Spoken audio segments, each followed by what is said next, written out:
शुरुआत अहम खबर के साथ अक्षय हत्याकांड की गवाह की मां पर हमला हुआ है। बाइक सवारों ने फायरिंग की और बाल बाल बची है जान। स्कूल में टीचर हैं गवाह की मां।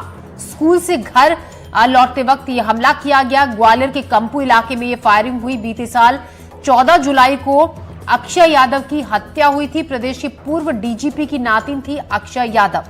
कोचिंग से लौटते वक्त हुई थी अक्षता की हत्या। अक्षता की मां पर भी फायरिंग हो चुकी है। मामले में गिरफ्तार आरोपी 25 जनवरी को फरार हो गया था। किशोर सुधार गृह से फरार हुआ था हत्या का आरोपी।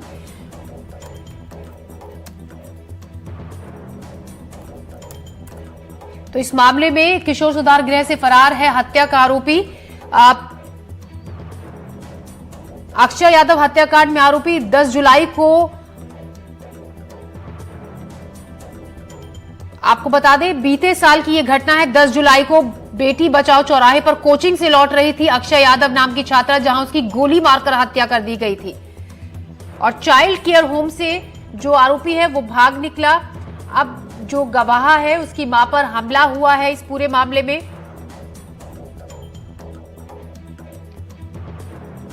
इस खबर पर और ज्यादा जानकारी के साथ देवश्री माली हमारे संवाददाता हमारे साथ जुड़ गए हैं ज्यादा जानकारी के साथ। जी देव, जानना चाहेंगे फिलहाल क्या ताजा जानकारी है इस पूरी खबर में आपके पास? देखिए, ये घटना पिछले साल 10 जुलाई को हुई थी। एक बड़ी सनसनीखेज घटना थी। ज्योति मध्य प्रदेश के पूर्व डीजीपी सुरेंद्र सिंह की नातिन थी। कोचिंग से अपनी सहेली के साथ लौटकर घर जा रही थी। घर के पास में जो एसएएफ का इलाका है वहां बाइक पर सवार होकर लोग आए और उन्होंने ताबड़तोड़ गोलियां चलाई। गोली अक्षय को लगी थी और उसके बाद उसकी मौत हो गई थी। तभी से ये परिवार जो उसकी सहेली है वो दहशत में है। कहा यह भी जा रहा था कि जो बदमाश हैं वो सहेली को ही मारने के लिए आप यहाँ पहुंचे थे, लेकिन अचानक गोली जो है अक्षय को लग गई। इसके बाद इसको लेकर मध्य प्रदेश भर में बड़ा चर्चा रही, मीडिया में और सबदूत। और उसके बाद इस मामले में आरोपी पकड़े भी गए। उसमें से 3 आरोपी नाबालिग थे और इनको बाल सुधार गृह में रखा गया था। और जब इसके बाद आपको पता होगा, हमने प्रमुखता से खबर भी दिखाई थी कि 25 जनवरी को ये दीवार फांद के वहां से 6 जो बाल अपचारी भागे, उनमें ये 3 भी थे। और तब से ये दोनों ही परिवार, अक्षय का परिवार और करुणा शर्मा, ये जिन पर आज फायरिंग हुई है उसकी गवाह की मां, ये दोनों ही दहशत में थे।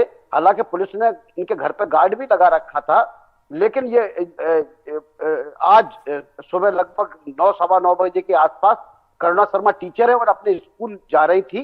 तभी 12 बीघा कॉलोनी के पास 13वीं बटालियन के सामने एक बाइक पर सवार होकर 2 युवक आए और उनको टारगेट करके उन्होंने अंधाधुंध फायरिंग की। लेकिन कैसे भी करके वो बच गई, क्योंकि एक तो उनका निशाना चूक गया, वो लोग हिल रहे थे और इन्होंने भी अपने को एक सहारा ले लिया। और चूंकि गोलियां उनके पास कम रही होंगी क्योंकि कट्टे में सीमित गोलियां होती हैं, उसके बाद वो वहां से भाग गए। अब उस आसपास पूरे दहशत का माहौल हो गया। जैसे पुलिस को पता चला, पुलिस के सारे अधिकारी वहां मौके पर पहुंच गए और अभी तक उनका कोई सुराग नहीं लगा है। तो इस तरह से ये घटनाक्रम आज घटित हुआ है। पुलिस सीसीटीवी कैमरे तलाश रही है ताकि ये पता लगा सके कि उनका भागने का रूट क्या था। लेकिन इसके बाद से पूरे कंपू इलाके में दहशत का माहौल है, क्योंकि जिस तरह के जो हार्डकोर क्रिमिनल हैं, भले ही ये बाल अपचारी लेकिन नाबालिग हैं, लेकिन जिस तरह का इनका ट्रैक है, इन्होंने मुरैना में हत्या की, मुरैना में भी कई वारदातें की, ग्वालियर में भी पहले कई वारदातें कर चुके हैं। तो जिस तरह के जो हार्डकोर क्रिमिनल हैं और इनकी जो मेंटेलिटी है लोगों को टारगेट करने की, उसके कारण पूरे इलाके में दहशत का माहौल।